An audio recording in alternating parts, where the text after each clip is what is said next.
Brother sharks এইভাবে না, sharks কিভাবে আমি দেখাচ্ছি। সো হচ্ছে প্রথমে ওয়েটটা পিক করলাম, ঠিক আছে, দেন হচ্ছে জাস্ট শোল্ডারটা একটু সামনে নিব এবং বডির একটু সামনে নিব, হ্যাঁ, দেন হচ্ছে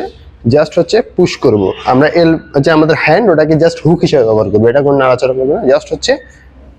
এই press, hold for a second, stretch, contract, hold for a second, stretch, contract, এই যে এই পোস্টারটা থাকবে, হ্যাঁ, হালকা সামনের দিকে, contract, hold for a second, contract, done. So এইভাবে করেন তো দেখি, হ্যাঁ, হালকা বেন্ড, হালকা হালকা, হ্যাঁ, এটা এটা তুলেন, হ্যাঁ, এবার এটা প্রেস করেন উপরের দিকে, হ্যাঁ, এই তো সাবাস, এই যে, হ্যাঁ, পারফেক্ট পারফেক্ট, আস্তে আস্তে ঠিক হবে, প্রথম দিন তো।